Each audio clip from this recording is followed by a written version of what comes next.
The Bloody Podcassacre with Zac Walters and Kennedy Catherine.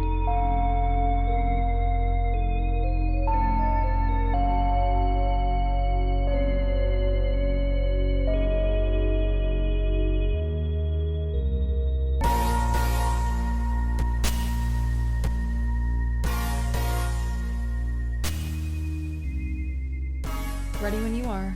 Here I come. Here they come. The aliens. Aliens. I mean, yeah. Hello. Hi. My name is Zac. I'll be portraying the role of co-host of the Bloody Podcassacre. The events that you are about to see, I don't know the rest. I would love to start this podcast, but we're going to pause for 1 second because my eye is really irritated and I need to go look at it in a mirror. And we're back. And I have 3 hives underneath my eye. And it will maybe swell shut during the duration of this podcast. I wish I had something. I don't have like any... It's not a problem. This is my doing. Zac has a cat who I love fiercely, and I usually hold him, but I don't usually hold him as long as I did. Mm-hmm. And I am allergic to cats, but I don't let that stop me. He is still right here. Yeah. I am still touching him. He like normally doesn't sit with us. It's probably the second time. Yeah, he usually goes off on his own, but today he said, Dad vacuumed and I'm mad and I feel scared, so I'm going to sit right here. And you know what else? Who else is scared? Me. What? With the spookies in my apartment. Tell us about it. So probably about half an hour before Kennedy arrived, I was sitting making notes for the podcast and just like fine-tuning all of the jarble that I wrote down. Mm-hmm. And as I'm sitting here, it sounded like something fell and like clashed into my kitchen sink. And so I was like... rattled in the aluminum. Mm-hmm. Got it. That was weird, but like I just took a cup off of the drying rack and maybe something just shifted and I thought maybe like a pot fell into the kitchen sink. And about 5 minutes later it happened again, but it was louder and I like physically jumped on my couch and was terrified. Nothing is in the kitchen sink other than like my current dishes that are filled with water from yesterday. And so it hasn't happened again and I don't know what it was. I went and took a look myself. Could not see anything that would have created that sort of noise. Because it's really just you have your dishes beautifully stacked in there.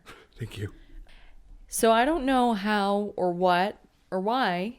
It's very spook. Mm-hmm. You don't think there's anything else that could have been in your kitchen or like it could have been in another unit at all? The only other thing that I can think of is I'm assuming that the person who's on the other side of me, their kitchen matches up because then the water would be, the plumbing and everything would be similar. It's just mirrored. Yeah. Maybe that, but it for real was like in my apartment. That's so weird. And I was like, did something fall in my bathtub? But I was like, that's not metal. No, it's it like, wouldn't have made that sound. So anyways. They're coming to get you too now. You know what? We basically live in Alaska, so it would make sense. You know what? Alaska is one of those places that like. Should be in Canada? Yeah, and I'm like, is it a real place? Do people live there still? Right. Like Alaska seems like it should be in Canada and Hawaii seems like it should not be a part of the estates. Yeah. Right. Did you say the estates? The estates. Sure. So we are here today. Oh, I'm Kennedy Catherine. You're Zac Walters. I feel like we haven't done that in a long time. No, I did say that I was Zac, the co-host of the Bloody Podcassacre, in the style of Mila Jovovich. Is it Jovovich? Yeah. Jokovic. No. Oh, did I say Jovovich? Yeah. Okay, I know it's Jovovich. Okay. But you said Jokovic. Jokovic, so both of us were wrong. Oh my goodness. He is in bliss. So, we are here to discuss the fourth kind. Mm-hmm. One thing that like I've realized is like we talked about this on the last podcast where like I have a set kind of list of horror movies and like things that I like. Mm-hmm. I think alien movies fully terrify me. Well, you've had some experiences that scare you with aliens. Right. Which I feel like I've talked about them all before. You have. When it comes to like demons and like that kind of stuff, I'm not easily like scared by it because I'm like, I don't know. But then when it comes to aliens, I'm like, absolutely not. I'm kind of the opposite. Interesting. I think it's because spirits to me feel very like of this realm. Right. But also, who's to say aliens aren't? Well, I just mean in like a physical, earthly sense. Right. If aliens are existing among us, they're doing a damn fine job keeping it a secret. So I'm not too worried about it. And in the context of them not being on Earth, then they're not on Earth. Whereas like spirits, There could be 5 in this fucking room right now. There probably is. There might be. And I haven't had any experiences that necessarily freak me out in terms of like concrete evidence of ghosts, but it is a more pressing concern in my life than aliens seem to be. Fair. I feel like as a child, it was more aliens. Yeah. Because I didn't really know the extent of what demons could do to people, you know? Right. Hypothetically. Because logistically, probably not much. Yeah. So aliens scare the shit out of me. Like present day still do? I think like if I was to go to like a brand new scary movie that was based around aliens, I probably wouldn't be as frightened. Mm-hmm. But like when aliens were like, they had that like 2 years of films where it was all the rage. All aliens all the time. Yeah. I hated all of them. They were scary to me. This movie, though, doesn't actually have any aliens. I know. Isn't that fun? It's like surprising, even though it's like, that's all it's supposed to be. I would have loved like a marketed. Signs moment, like just an alien crossing the street. A good old alien Bigfoot moment. I just watched that movie for the first time last year. Signs? Yeah, we talked about that actually. And I really enjoyed it. It's a good movie. Mm-hmm. M. Night Shyamalan. M. Night Shyamalan has lost his magic, in my personal opinion. What did he recently make that you Old. didn't like? Old. I also did not like Old. I don't know if we talked about it on the pod. Maybe you did, but I never did. I watched it recently. Yeah, Didn't I saw like it back it. in July. It's one of those movies that everything you need to know is in the trailer, and the ending of the movie is so underwhelming. The whole movie was just underwhelming, and it feels like it was once again a movie where I just didn't really care about anybody. They were like dying and people were aging, and I was like, you know what? That's life, baby. Truly. It's just you guys are doing it in a day. It was The Sims. Oh my god. Wow. Yeah. You really said, I have the reference and I'm going to plug it. I really said synopsis. I got it. It's a game of The Sims. Yeah. Should we get into this movie? Let's just get into it. Let's just give a little synopsis. Since the 1960s, a disproportionate number of the population in and around the town of Gnome, Alaska have gone missing. Despite FBI investigations, the disappearances remain a mystery. Dr. Abigail Tyler, a psychologist played by Mila Jovovich, may be on the verge of blowing the unsolved cases wide open when, during the course of treating her patients, she finds evidence of alien abductions. The movie oscillates between what they call archival footage, reenactments, and a televised interview with Dr. Tyler. The basis for the film is a series of events that happened in October 2000. A few months earlier, Dr. Tyler's husband was mysteriously murdered in his sleep, leaving her to raise their 2 children. We see tapes she kept of patients undergoing hypnotherapy. 2 of her patients have experienced creatures attempting to enter their homes at night, something they remember as being dreams about owls. Later, one of those patients kills his family and then himself. Dr. Tyler begins to suspect these patients may have been victims of alien abductions. She then begins to believe she has also been a victim of an abduction. Later, another patient admits that there was no owl. He speaks of, quote, them, but cannot remember anything further. Later, he insists that Dr. Tyler come to his home to hypnotize him and get something horrific out of his head. While he's under hypnosis, he suddenly jerks and begins hovering above his bed with a distorted electronic voice coming out of him. His 3 upper vertebrae completely sever, leaving him paralyzed from the neck down. This does not look good for Dr. Tyler, causing the local sheriff to become suspicious, putting her under police watch for a night. The dashcam footage from the officer watching the house shows a large black triangular object flying into view. Deputies rush into the house, finding Dr. Tyler with her son as she screams that her daughter was taken into the sky.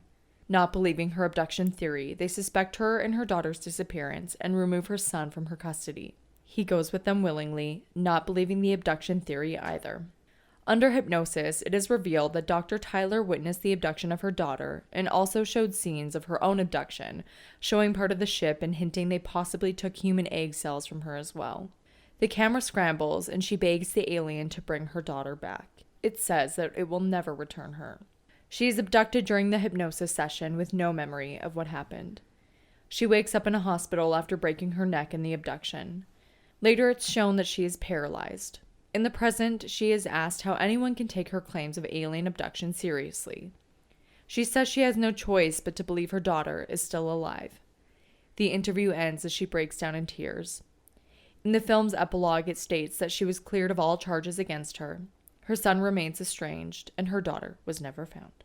gonna be honest, I didn't listen to a word you said. To be fair, I made the synopsis myself, and it is a very it's a very light breakdown of what happens in this movie. There's a lot of characters, and there's a lot of versions of people, because we have our reenact. So basically, if you haven't seen The Fourth Kind, this is a pseudo documentary. It's a mockumentary, basically, where we have Milla Jovovich coming in to play Dr. Abigail Tyler. And we kind of cut scenes together. There's actually a really poor choice of editing where they sort of have like 4 screens, what will be like the fake archival footage and then the actual like reenactments. It's interesting. And then it cuts to like the most dead looking woman playing Dr. Abigail Tyler in this televised interview. Her eyes are like sunken. She is like gray. She has seen shit. She is presently and actively catatonic. Yeah. I just want my daughter back. So she sounds like the Wheezy guy from Family Guy? Yeah. Yeah. And you know what? I'm not wrong. No, you're not. So obviously, you and I had this conversation going into this that when we both first originally watched this movie, we thought this was real. Also, I remembered loving it. Yeah, me too. Questions for myself. Me too. Because, wow. I mean, like, there's still, like, some aspects of it that I still really enjoy. But, like, overall, as a whole... It's not a great movie. It's not good. But, yeah, both of us thought that this movie was full-on real. Which is... I texted you. Why did I think a movie that had a reenactment of a sex scene... Why did I think that was real? I don't know.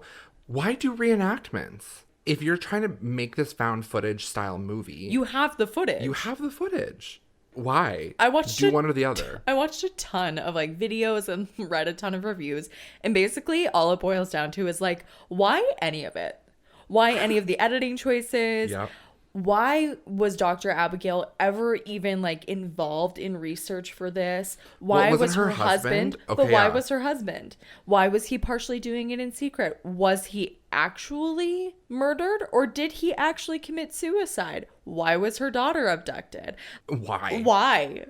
No answers. I don't have an answer. No. And I don't want to know. I do commend them. Is that the word? Sure. Like tip your hat? Like praise? Yes. Yeah. Okay. For some reason I was like, no, that's negative. No, commend is good. Yeah. For doing it. They did it all the way. You know? And I think like they like even prior, apparently this was a script that was like in a list of 2007, 2008, where it was like movies that should be made movies. It's like some sort of award. Oh. It's like actually like a thing. I can't remember what it's called. Okay. But so I went and looked at the script, and one thing that like caught my eye was like the very beginning of it. It's on the first page and it's written into like for the characters in production, but it says all archived audio materials provided by Dr. Gale. What a name. All archived audio material provided by Dr. Tyler is underlined. All of her archived video material provided by her is bolded. The interview with Dr. Tyler was done by with myself, the writer-director, in one continuous session on February 18th, 2006. This interview material is italicized. The archived audio, video, and interview materials all have been described in this text as accurately as possible and to the best ability of the writer and director. Discrepancies between the text and actual material is purely accidental and unintentional. What? It's like this like preface for the actors. It's like a treatment. Mm-hmm. Oh, okay. And so I'm like, did they know going in that like all of this material was fake? Yeah. I think they did. Well, because I mean, the woman who plays Dr. Abigail Tyler, but the real one is gonna know. I guess all of them being the reenactment cast.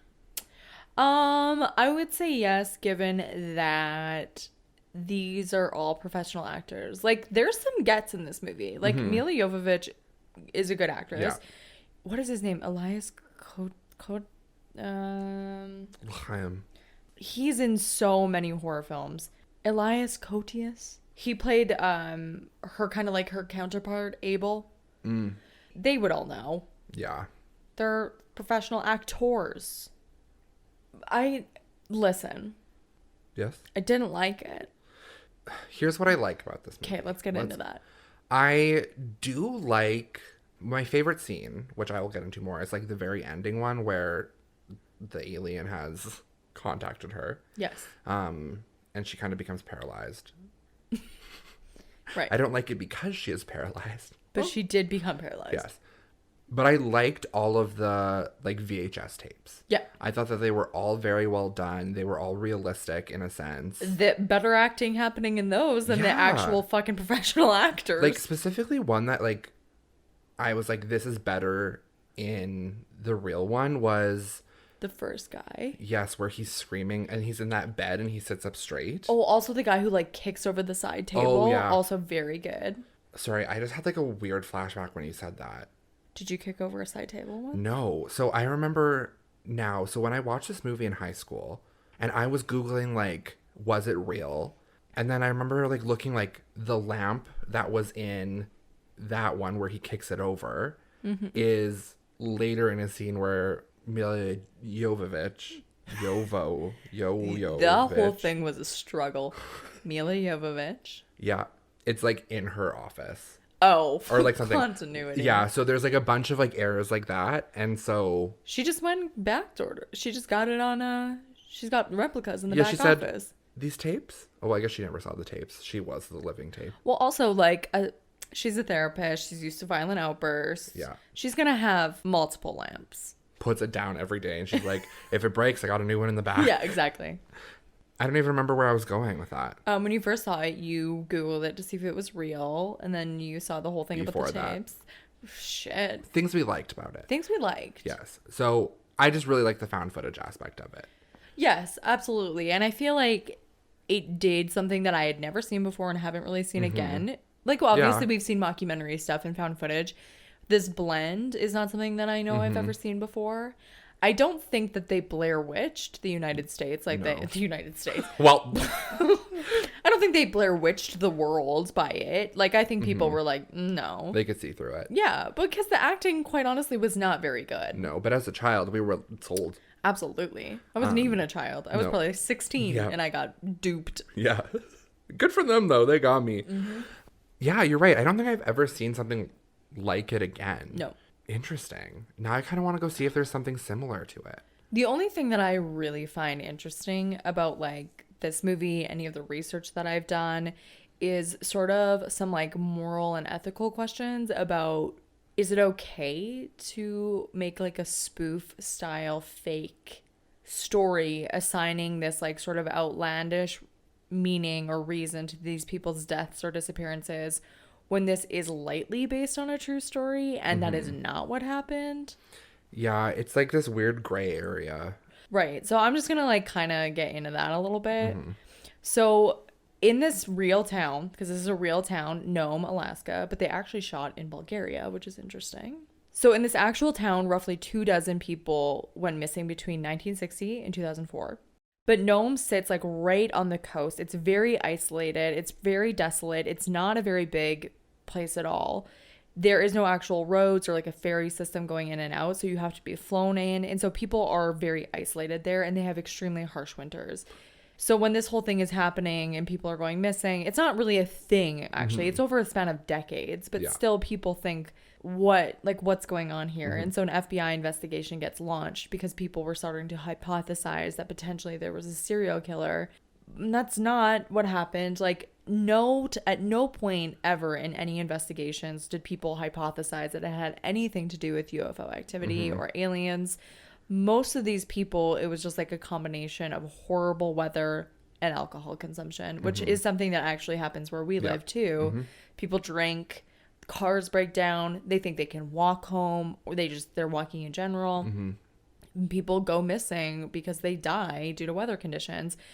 I think it was something like 9 bodies were not found, but it's 350 miles of like country roads and back roads. So Jeez. people can go missing. And especially if it's like you're going to have to go like search by foot for people. Yeah. You know, if it's like you're saying, like if it's country. Right. That's a lot. It is. But it's like these are real people and real things that happened. And while they never specifically name anyone who was a real person who went missing, but the town was upset. They didn't like the film exploiting the disappearances. And they didn't like that the area was used as like this form of hype for this fake documentary. And I think that that's a fair criticism or a fair assessment. I'm trying to think of other movies that do that. there isn't really any. Because you think of like Blair Witch, it's all completely fabricated. Of course, like we've talked about, the town that is mentioned in Blair Witch was then has like suffered immensely because of it, because people go there constantly. I mean, it brings in tourist money, I guess. Yeah, I was gonna say they kind of had like a rags to riches for some aspects, but they were also vandalized. Yeah. Having people come in on Halloween all the time, like, you know, harassing locals and stuff like that. So that's the only thing that kind of happened there. And if they hadn't used that town, it wouldn't have made a difference. They could have completely fictionalized the whole thing because none of that was based in reality. Whereas like this, they are exploiting the story of a bunch of missing people from a town. Putting an unrealistic, like, fantastical reason. Yeah. I think that like the one thing that they could have done is just not use Gnome. Right, 100%. Like that's the solution to this. Absolutely. You could literally put it like in the Yukon. You could put it anywhere. Yeah. It didn't have to be like the weather systems, and that it being in Alaska didn't really play much of a role outside of the fact that it was a bit of a isolated town. But then do you think watching it for the first time and then going and like doing a little bit of research and finding that like Gnome actually has missing people, but I mean everywhere has missing people. What are you saying? So like basically it gives it credibility in a sense. Yeah. Well, it does, but because of that, the Alaska Press sued Universal Studios because Universal Studios made a number of fake websites alleging to have like archived press releases and articles. The stupid thing that they did was that they put them under publications that actually exist. See, there's the issue. Right. So like they actually used this real town, and then they used like local publications' names. So like Gnome Daily, for instance. Yeah, it was like the Fairbanks Herald or something like that, and said that they, you know, reported alleged UFO activity, alien sightings or whatever alongside these missing people, which is not true. So that's defamation. I agree with that aspect of it, of like going too far. Well, I just think it's dangerous, you know, not necessarily in this story, but just like as a whole, because I do like the FBI investigation had already happened. So the people who were found are found. The 9 bodies that were never found are probably not going to be found.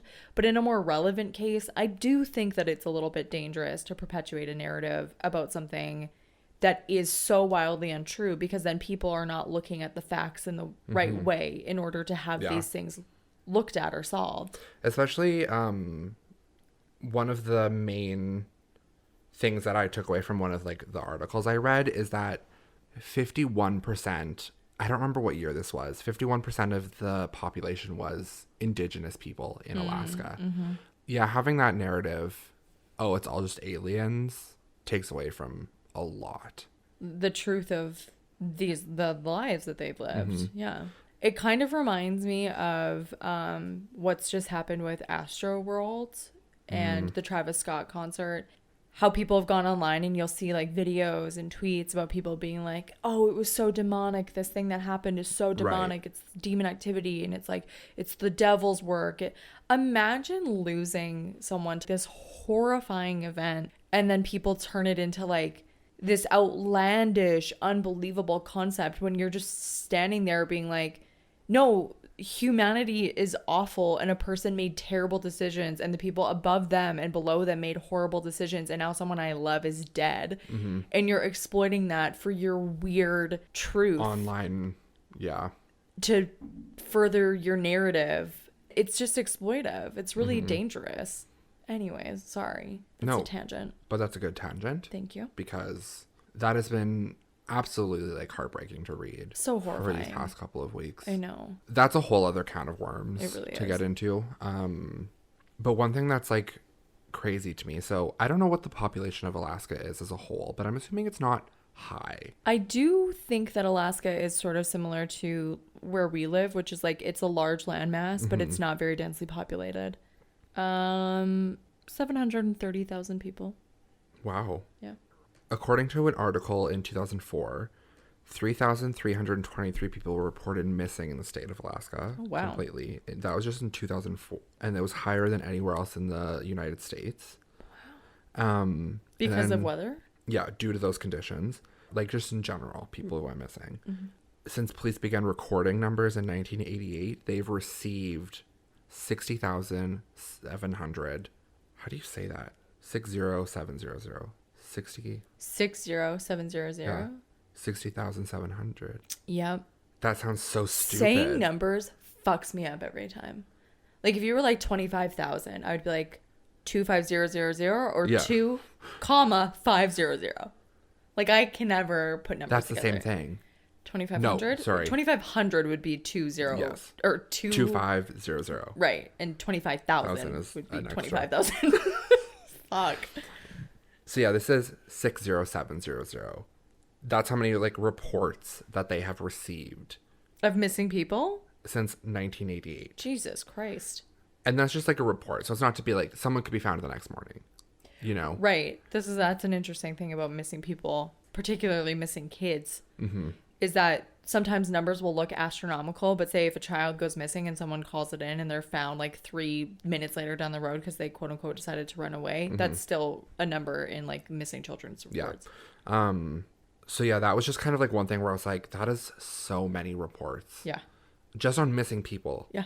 And you know how many of them were taken by aliens? 0. Maybe 1. Maybe 1. We can never know. No. So I kind of just want to talk about my favorite scene Okay. and why I love it. But then I also want to like get into some like other theories. Okay. So my favorite scene in this movie is the last scene where Dr. Abigail Tyler, Mila, is completely taken out of the scene. So it's just the found footage, which I like because I'm like, I do not want to see her thrash around also. I don't need to see 2 people thrashing. Yeah, no, it's a lot. So she's kind of in her hypnotic state. She's kind of like being visited by an alien, or it's kind of taken over her body and speaking through her. I can never fully tell, but I'm assuming it's speaking through her. I think so, yeah. So it's after her daughter has gone missing and she's speaking with this figure in the Sumerian language. On the left hand of the side is the VHS footage tape, and it's her like kind of like thrashing around on a couch with her jaw completely like unhinged. And she's like a hole in her face. Yeah, it Very is. scary. And she's like screaming, but not. I don't know. And then on the right hand side of the screen is the transcription of the audio that is happening in it. And so it's between her voice. There's not really a lot of the other people talking. They're just kind of sitting back like, oh, yike. And then the Sumerian voice. But this is the scene that really like fucked me up watching it the first time, because after this it cuts to her in the wheelchair and you're like, oh shit, oh my, like this happened. She's in a wheelchair. Yeah. But I think that the reason I love this is because it kind of teeters that line of it, like, is it an alien? Is it like a demon? Is she mentally ill? Yes. Is this like group psychosis? A folie à deux, which is my favorite word. I've never heard that. Folie à deux, shared psychosis. Interesting. Yeah. The more you know. But some of the lines that are like kind of transcribed and like translated from this ancient Sumerian language that the alien is speaking is that it says, "Child never returned. I am. Truth remains. Father. And then I am God." Yes. Is this like a demon thing? Is that a theory? My theory. Okay. Personally, because I'm like, the movements.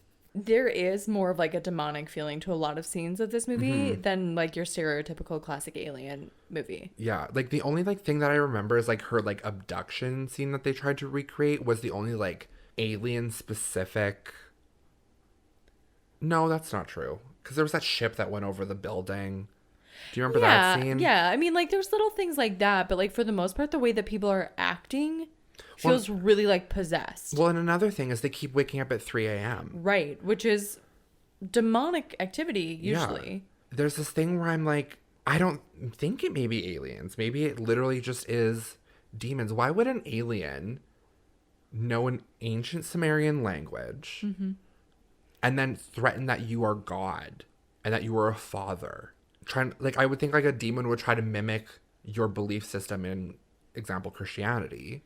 Oh, right. Oh, yeah. Very good point. You know, it's just like, why would an alien want to like threaten like that? I mean, I don't know, because I don't know their motives, but no, I mean, that's another part of this movie that's confusing, is there's like no motive. Why this town? Why these people? But I don't know.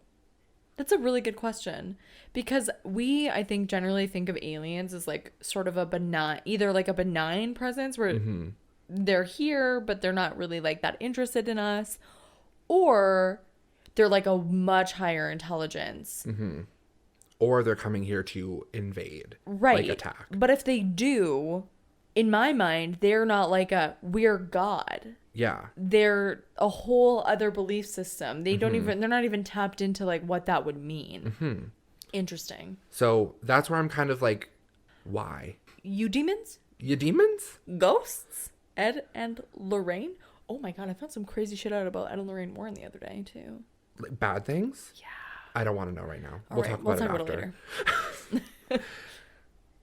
That's kind of like all I have regarding this movie. I just feel like I want there to be more. I want to have like thoughts and feelings and opinions. I say that, but like there's one thing that we like completely missed that we should talk about. What? The owls. Right. What? Have you ever seen an owl with its legs fully extended? No, but I've seen baby owls and those are terrifying. Have you seen those? Yes. You look at this.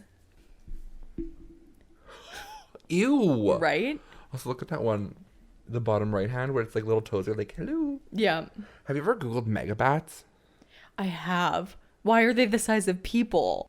I was like moving to this city. My mom used to live here like when she was in her 20s. Oh, really? One thing she always told me is, so she used to live a couple blocks from where I currently live.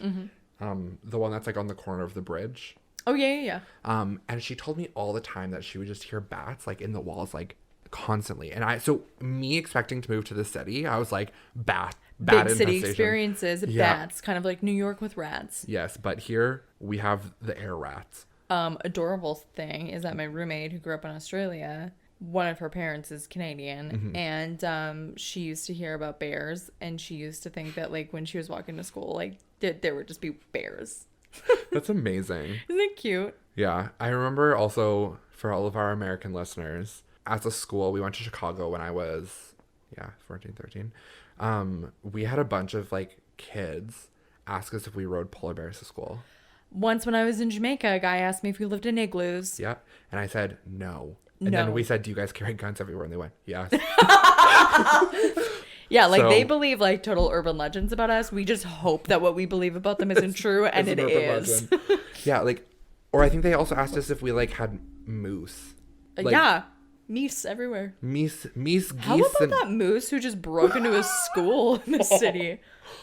that was that photo. It's just a moose standing just in a like- classroom. And it's like, why aren't we learning? It's like, hello, guys. She deserves an education. Yeah.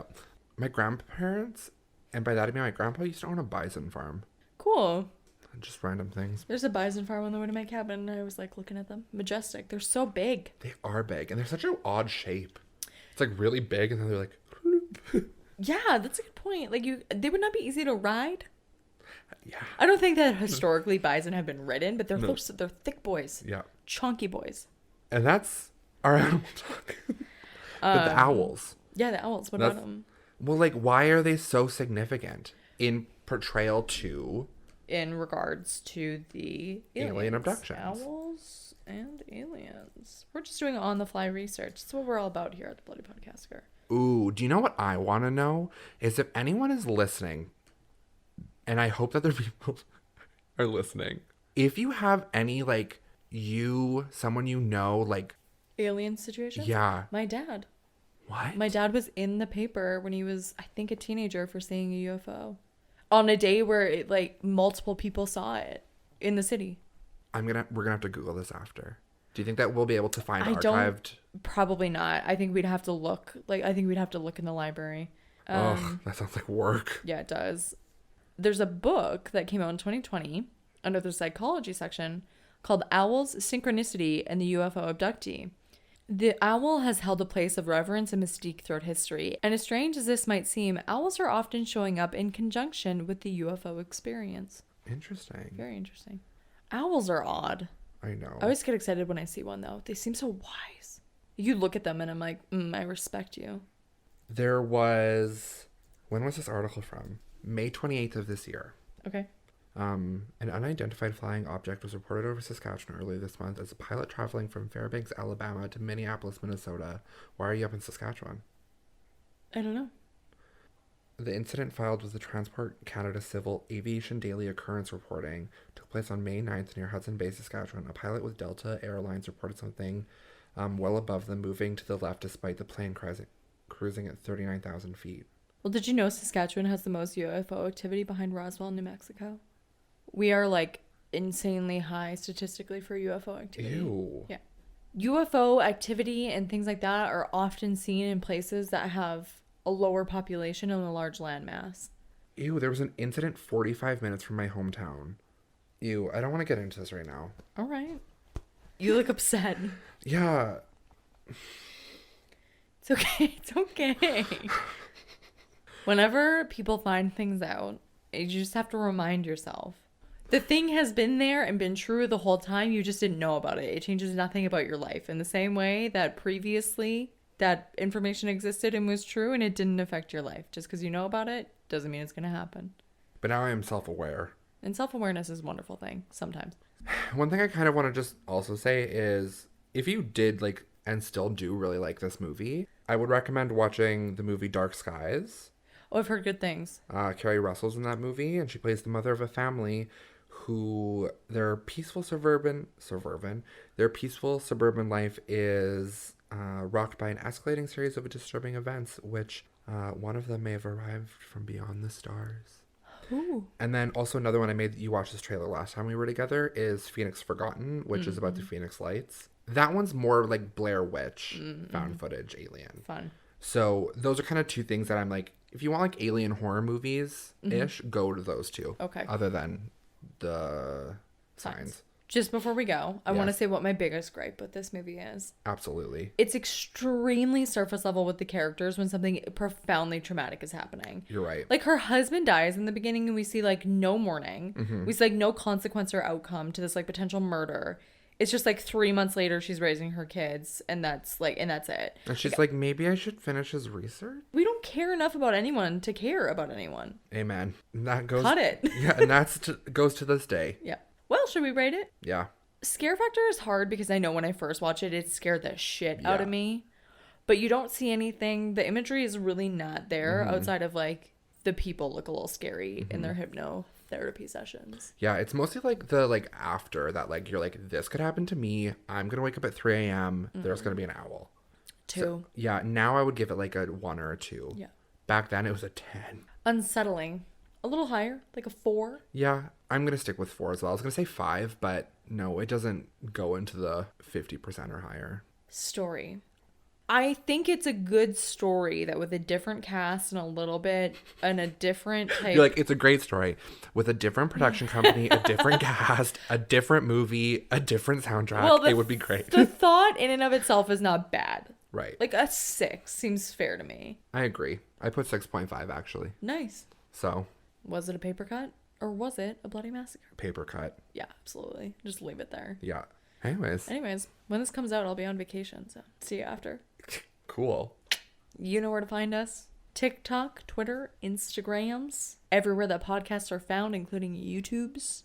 That's it. That's all, I guess. Did you leave us a rating and review on Apple Podcasts? Leave us a rating and review on Apple Podcasts. Please. And thank you. Ziba do eat her. Until next time. In the end, what you believe is yours to decide.